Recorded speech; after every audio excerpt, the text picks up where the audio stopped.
E voltamos a falar de eleições. A OAB de Mato Grosso também vai ajudar na fiscalização. Lançou ontem um aplicativo Cidadão Fiscal voltado para denúncias da população durante o período eleitoral. E é para falar sobre esse e outros assuntos relacionados ao pleito. A eleição deste ano está aqui ao vivo no estúdio do Jornal do Meio-Dia o presidente da Comissão de Direito Eleitoral da OAB de Mato Grosso, Hélio Ramos. Boa tarde, presidente. Seja bem-vindo aqui ao Jornal do Meio-Dia. Eu que agradeço. Boa tarde. Antes de entrar nesse aplicativo aí, presidente, né, o aplicativo Cidadão Fiscal, tem uma informação que é importantíssima esclarecer para os eleitores no pleito desse ano. Mudou o horário da votação. Sim, pela primeira vez nós vamos ter o horário de votação unificado no fuso oficial do Brasil, que é o fuso da capital. Ou seja, todo mundo começa no mesmo momento e a eleição termina na mesma hora para todo mundo. Isso. Em Fernando de Noronha, que tem um fuso a mais, a eleição vai começar às 9 horas e vai até às 18. No horário que segue a capital, das 8 às 17, como sempre foi. Aqui em Cuiabá, como seguimos o fuso uma hora a menos, das 7 às 16 horas, o encerramento.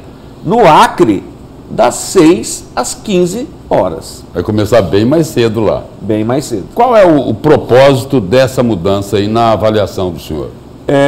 A unificação, ela primeiro visa uma facilidade em relação à divulgação dos dados da eleição.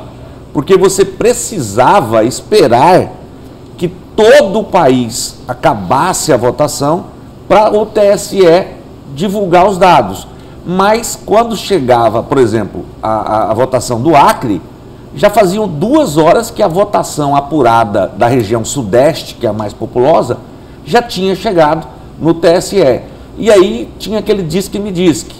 Eu acredito que até para evitar fake news... Por conta de toda essa polarização... E aí unificamos o horário com um só. Vai ter alguns problemas? Sim, algumas pessoas não vão se atentar, outras pessoas vão chegar lá às 16h30 e vão dar de cara com a porta, né?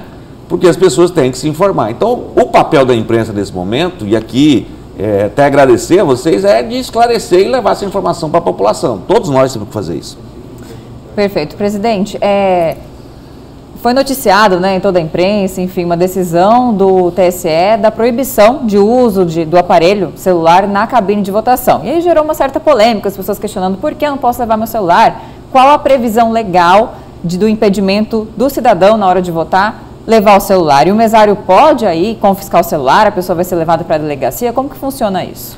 É que, na verdade, o voto, ele é secreto. Sim. Né? E nós temos uma previsão no Código Eleitoral de um crime de devassar o sigilo do voto.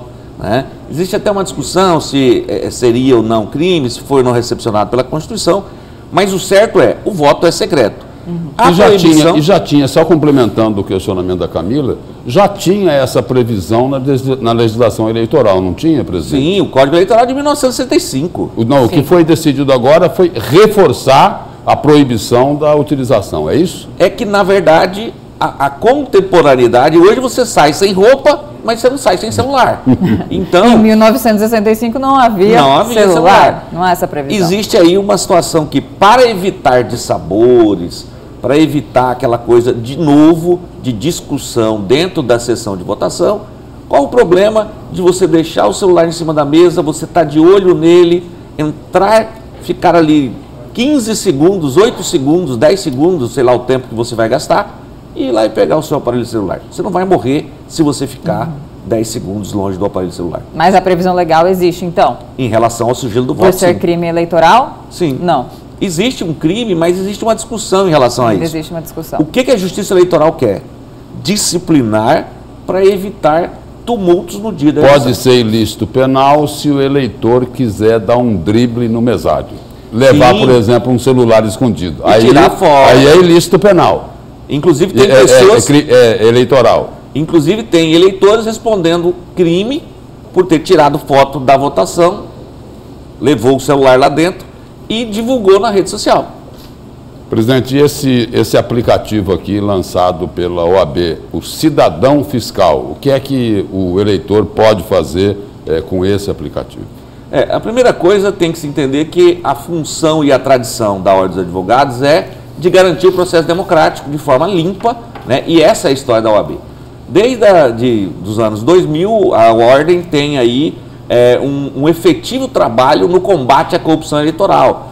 E hoje em dia, a gente tem mais uma ferramenta, qual seja o aplicativo criado já em outras gestões da Ordem. O Dr. Leonardo Campos também, que foi presidente durante 6 anos da Ordem, também colocou em funcionamento o aplicativo. E o que nós fizemos agora? Nós o atualizamos em relação à legislação e disponibilizamos uma nova ferramenta para a população denunciar. Por quê? Porque é necessário que as eleições sejam limpas e que se garanta a vontade soberana do eleitor. Presidente, nós trouxemos anteriormente uma das manchetes, uma das notícias do Gazeta Digital, melhor dizendo, e também do jornal Gazeta, né, tem se falado muito em todo o cenário político aqui, é a situação do atual deputado federal e candidato, né, ao Senado, Nery Geller.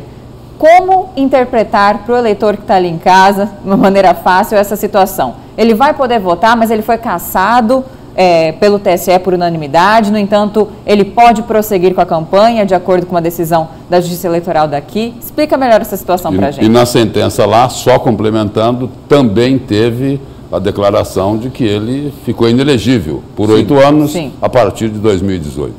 Correto.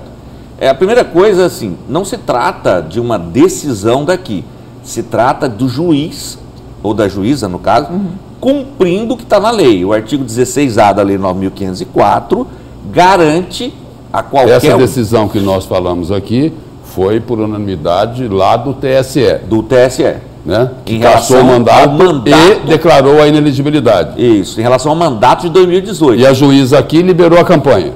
Por conta da lei. Por conta da lei. E na são prática? 2 situações diferentes. Uma coisa lá se trata do mandato que está terminando agora. A outra coisa é a campanha de 2022. Mas se ele está inelegível, como é que faz? Quem vai decidir isso é o TRE daqui, quando analisar o recurso, o requerimento de registro de candidatura ao Senado dele. Mas o TRE pode interferir na decisão que já foi tomada pelo TSE, que declarou que ele é inelegível? Não é obrigatório? Isso nós vamos ver no dia que for julgamento. A gente não pode ainda antecipar um julgamento. Você pode prever. Olha, e se ele conseguir um efeito suspensivo na decisão lá no Supremo Tribunal Federal? Ele já distribuiu, ao que eu saiba pela mídia, que já distribuiu um recurso no Supremo Tribunal Federal. Então, se ele conseguir um recurso, um efeito suspensivo, o que as pessoas comumente falam de ele conseguiria uma liminar, né, o efeito suspensivo lhe daria o direito, inclusive, obrigaria o TRE aqui a deferir a candidatura dele. E no terreno das hipóteses, o senhor acredita que o STF, por exemplo, no caso de um recurso do candidato Nery Geller, poderia reformar essa decisão do Tribunal Superior Eleitoral, que foi unânime? Bom, a questão de crença, né, é para quem tem.